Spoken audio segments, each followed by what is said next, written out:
फालतू बात अगर कोई है तो आनंद, आत्मा, परमात्मा, इससे फालतू बात कुछ नहीं है। जिसको कुछ नहीं, जिसको कुछ करना नहीं है ना, बस वो यही बोलता रहता है। हाँ, बस बस बस बस वो यही करता रहता है, जाता है आत्मा की बात करता, आनंद चाहिए, परमात्मा चाहिए। जैसे उनके बाप की बकौती है, तुम्हें दे देंगे परमात्मा को। हाँ, परमात्मा ने उनके साथ एग्रीमेंट करवाया है, तुम जिसको चाहो मुझे दे देना। हाँ, उनका बाप भी देखा है क्या परमात्मा को? हाँ, उनका बाप देखा है क्या परमात्मा को? हाँ? फिर आत्मा को उनके बाप ने देखा है क्या? जो तुम उनसे जाके कर रहे हो मुझे आत्मा का दर्शन कराओ, उनके बाप ने देखा है? हाँ? जिसने देखा वो बोलता नहीं, वो बधिर हो जाता है। क्या ही बोले उसके बारे में।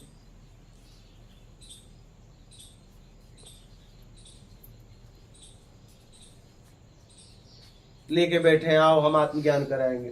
उनके बाप को हुआ है क्या? उनको हुआ है क्या? 2-2 हजार रुपए में आत्मज्ञान करवा रहे हैं। सोचो जरा, शर्म आ रही है, शर्म आती है। कितना अपने आत्मा को बेचोगे यार? तीसरा नेत्र खोल रहे हैं। जैसे परमात्मा ने इनको एग्रीमेंट किया है,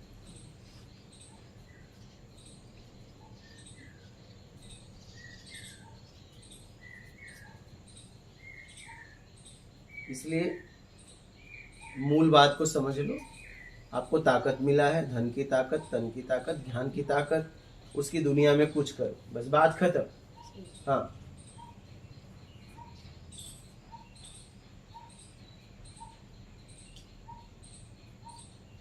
क्या आपके द्वारा हो जाए वो देख लो। अरे पहले अपनी ताकत तो खत्म करो। क्या आप अपनी ताकत तो खत्म करो? जब सब खत्म होगा तभी आप अपने आप में स्थिर हो पाओगे ना। फिर अपनी ताकत तो खत्म करो भैया।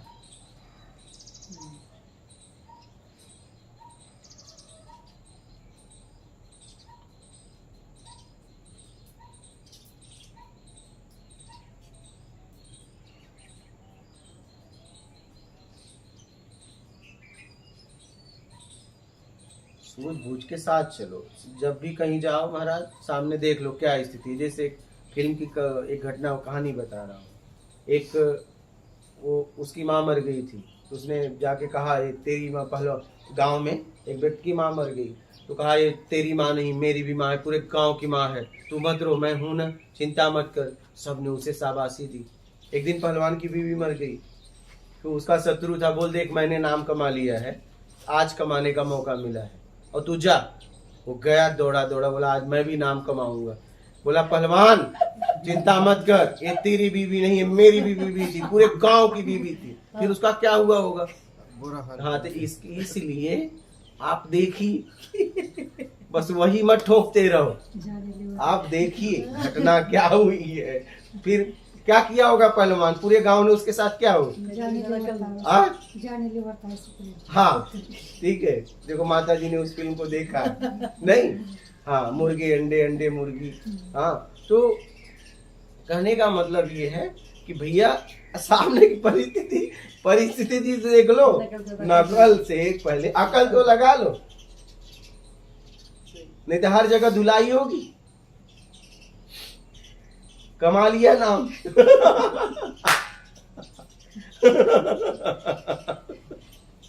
इसलिए नाम कमाने के चक्कर में इतने पागल मत हो जाओ, पहले अकल तो लगाओ।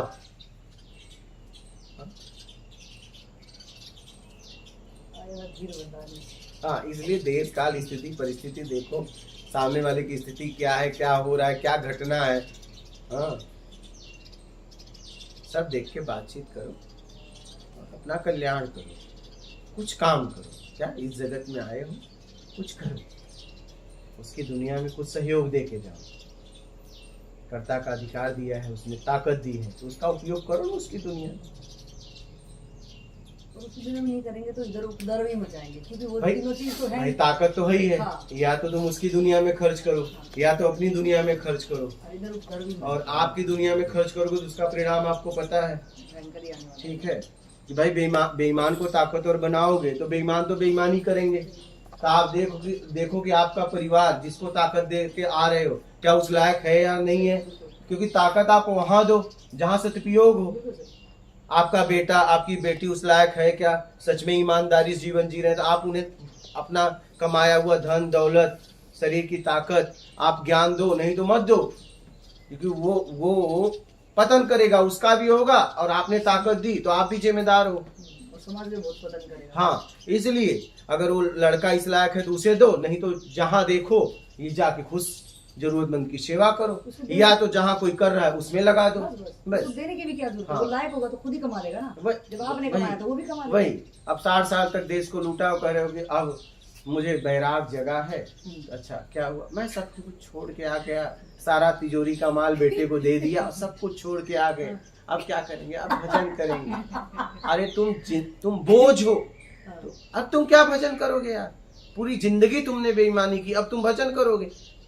आते तो सारा माल लेके आते कि बेईमानी का ये माल है और ये मैं हूं, सही ठीक है, अब इसका बताओ क्या करूं। सही तब वो व्यक्ति बताता सही। कि ये तेरा बेईमानी पूरी जिंदगी की बेईमानी का माल है और तू है। तब वो बताता कि एक काम कर भैया, कहीं पूरी तरह सत्कर्म में लगा दे, तब तेरा कुछ हो सकता था। अब तुमने अपने पुत्र को माल दे दिया, अब तुम 60 साल के बाद तुम्हें बैराग जगह है, अब तुम दुनिया पे बोझ हो कि बैराग हो। अभी एक व्यक्ति मुझे मिला था, तो देवास के, यही मिलना हुआ था, देवास के थे, वो घर पे ले गए, बोले आप भजन करूंगा। बोला भजन करोगे तो रोटी कहाँ से आएगी, बोले कोई भी देगा। बोला पूरी जिंदगी कमा के परिवार को दिया, अब तुम 60 साल के बाद तुम भजन करने जा रहे हो, समाज का खाओगे तो भरोगे कहाँ से भाई, कहाँ से भरेगा तू। जब तेरी जवानी थी तो तूने अपने परिवार को दे दिया। तो मेरा कहना है कि तू कुटिया बना और परिवार से बोल कि हर महीने इतना बेच, और वो भी तुम अपने कल्याण के लिए निकल रहे हो। ऐसा भी नहीं कि 60 साल के बाद बैराग जगह है कि समाज के लिए कुछ करूंगा, नहीं, अब अपना आत्मिक कल्याण करूंगा। तुम अपना आत्मिक कल्याण करेगा तो रोटी कहाँ से आएगी, क्योंकि तू अपना आत्मिक कल्याण करेगा ना, अब जगत के लिए कुछ काम नहीं करेगा तो ये रोटी कहाँ से आएगी, बता, व्यवस्था कहाँ से आएगी। हमने उसको बताया फिर, आप भी गए तो भरपाई कैसे करेंगे, ये भी बात। हाँ अगर आ भी गई रोटी तो उसकी भरपाई भी करनी नहीं, पड़ेगी। रोटी तो आएगी, रोटी तो आएगी। हाँ। रोटी तो दुनिया में तुम कहीं भी चले जाओ, बस ऐसे बोलो रोटी मिल जाएगी।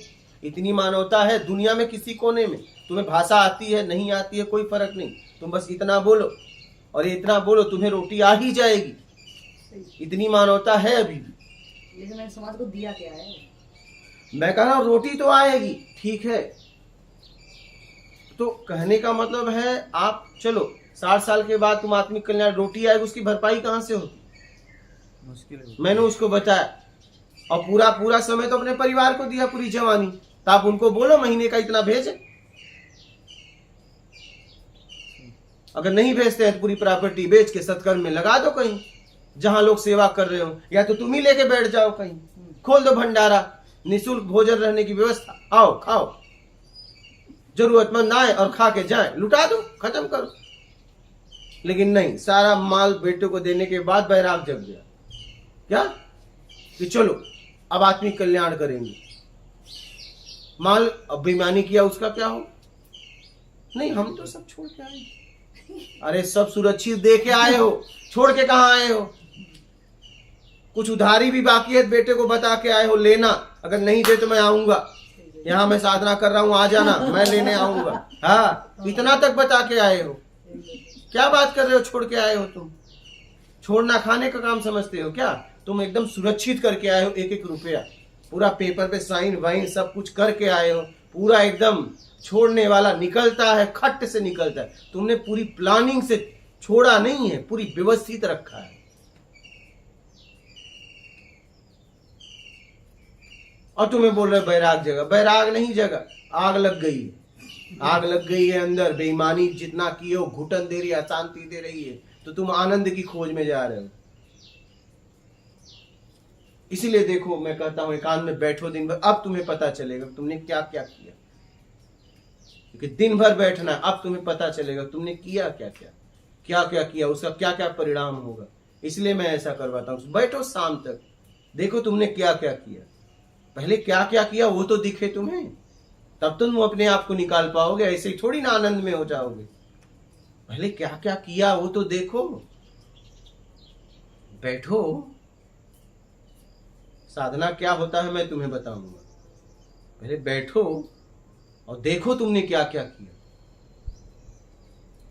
सामने तो आना चाहिए सब। इसीलिए देखो मैं इनको सेवा ही नहीं देता, बस तुम देखो तुमने क्या क्या किया, कैसे कैसे क्या क्या किया, देखो उसको।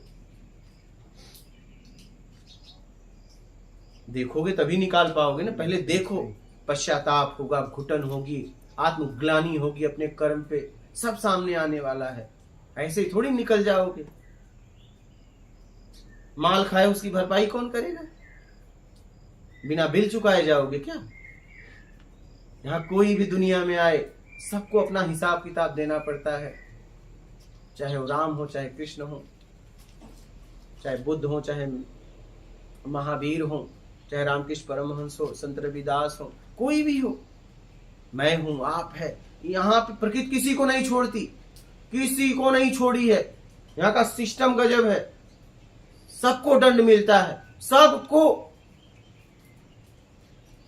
सबको। सृष्टि ही ऐसी है, यहाँ कोई बच ही नहीं सकता। एक कर्म भूमि है। यहाँ आपने जैसा किया वैसा परिणाम भोग के जाना ही पड़ेगा। आप चाहे कोई भी हो, कोई भी हो, उससे कोई फर्क नहीं पड़ता है।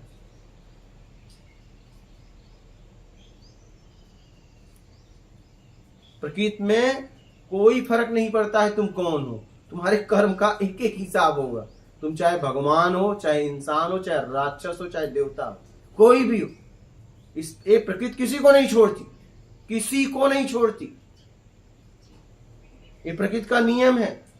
तुम यहां चालाकी मत करो। यहां किसी की चालाकी नहीं चली है, किसी की नहीं। सबको अपने कर्म का फल भोगना पड़ता है, चाहे कोई भी हो, कोई भी हो। इतिहास उठाकर देख लो, सबको भुगतना पड़ा है, सबको। जिसके सहारे तुम्हें आश्वासन दिया जा रहा है ना, वो तो खुद सड़के गए। क्या उनका परिवार तक नहीं बचा, तो तुम्हें क्या बचा लेंगे? किसी का भी नाम ले लो इतिहास में, कोई बचा है क्या? फिर तुम बचने क्यों जाते हो? यार कुछ हवन करा दो, यज्ञ करा दो, माला पहना दो, हमें बचा लो। अरे वो खुद नहीं बचा है जिसके सहारे वो बोल रहा है। इतनी बात तुम्हें समझ में नहीं आती, घुसती है कि जिसके सहारे वो व्यक्ति बता रहा है कि मैं तुम्हें बचा लूंगा, वो खुद नहीं बचा है। जब वो खुद नहीं बचा है तो बताओ, अच्छा तुम कैसे बच जाओगे? उसने अपने परिवार को नहीं बचाया, उसने अपने परिवार को नहीं बचाया।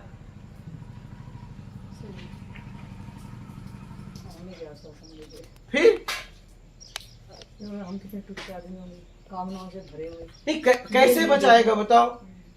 आप किसी का भी नाम ले लो, किसी का भी नाम ले लो, ठीक है। 4 को लोग भगवान मानते हैं, चलो 4 की बात करते हैं। राम हो, कृष्ण हो, महावीर हो, बुद्ध है, उनके अनुयायी ज्यादा है, ठीक है। तो कहने का मतलब है राम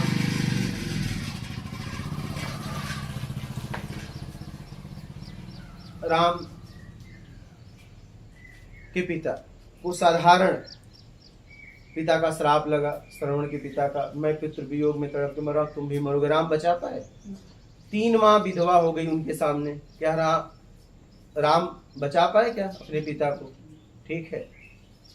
इसके बाद अब कृष्ण का लिया, उनका भांजा उनके सामने ही मारा गया। नहीं, वो मौजूद थे सामने, मतलब वो मौजूद थे ना। अभिमन्यु को बचा पाए क्या?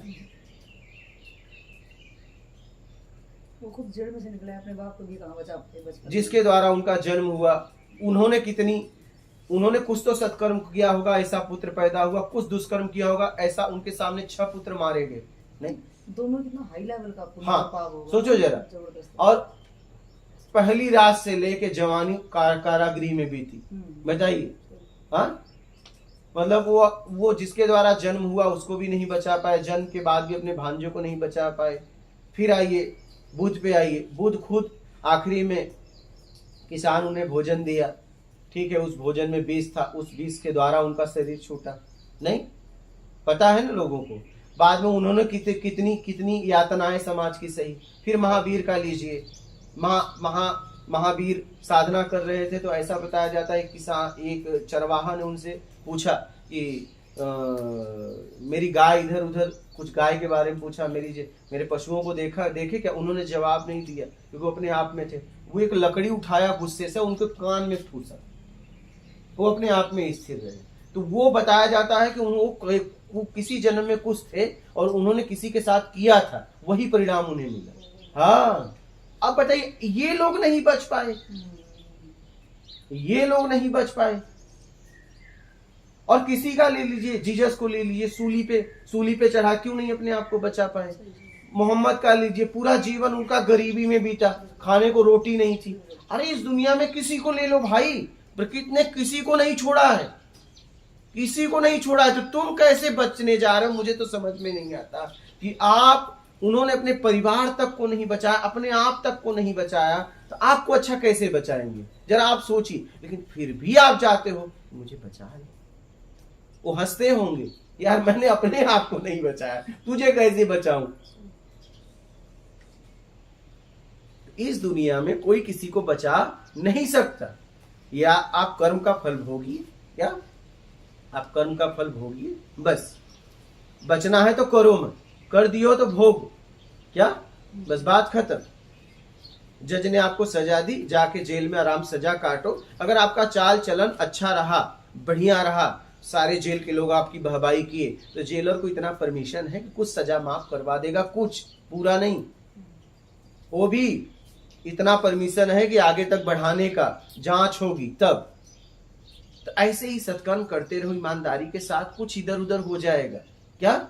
लेकिन उसमें सेटिंग नहीं चलेगी, उसमें सेटिंग ना करो, नहीं और धाराएं लग जाएंगी। क्या सेटिंग में जितनी सेटिंग करोगे, जितनी बार दीवार कूदना चाहोगे, उतनी धारा बढ़ा रहे हो, क्या? हाँ, जितनी बार जा रहे हो बचने के लिए कोई उपाय कर दो, उतना धारा बढ़ गया, खट, क्या? हाँ एकदम। तो आप यही तो कर रहे हो, यही तो कर रहे हो। कोई तंत्र से, कोई मंत्र से, कोई विधि से बचना चाहता है, धारा पे धारा, धारा पे धारा बढ़ता जा रहा है। जितनी बार जेल का दीवार तोड़ने भागने का प्रयास करोगे, उतनी धाराएं लगती जाएंगी ना। नहीं पकड़े तो जाओगे कहाँ? जाओगे कहाँ? हाँ, इसीलिए भोग लो और सूझबूझ के साथ यात्रा करो, ज्यादा चलाकी फलाकी मत करो। मैं तो सब छोड़ गया, फिर आ गए, फिर यहाँ क्यों आए भैया? जब तुम छोड़ ही दिए थे, तुम्हें उपलब्धि हो जाना चाहिए था। आ गए, माल कहाँ है पहले वो बताओ। माल तो बच्चों को दे दिया है, हाँ? कुछ बांटा था उसका भी दे के आया हूँ कि वसूलना, और मैं यहाँ रहूंगा, अगर न दे तो मुझे बुला लेना। सारा सेटिंग करने के बाद आते हो, कहते मैं छोड़ के आया, क्या? पूरी प्लानिंग से एकदम बढ़िया से व्यवस्थित उसे रख के आते हो, कहते हो मैं सब त्याग एक कपड़ा लेके आया। हाँ? एक ने मेरे को लाइन में पूछा था क्या कपड़े भी लेके आना होगा? मौला नंगे आ जाना यार, कपड़े तो हम देंगे, तू नंगा आ जा। हाँ? हाँ? हाँ? नंगा आ जा भाई, बस आ जा। हाँ? आया भी था वो, और नंगा ही था, मैंने उसे भगाया।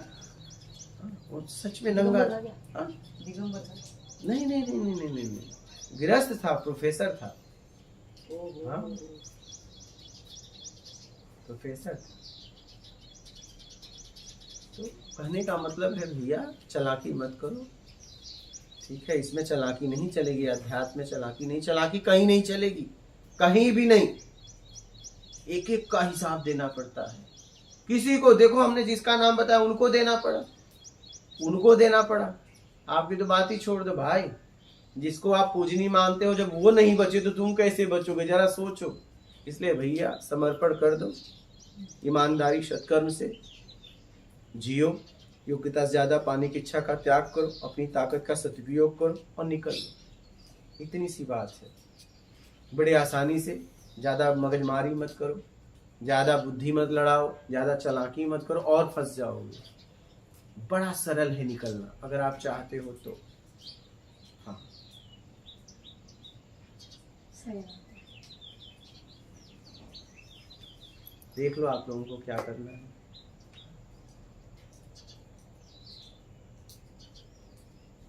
ठीक है, बोलिए महाराज जी, कुछ बोलना है?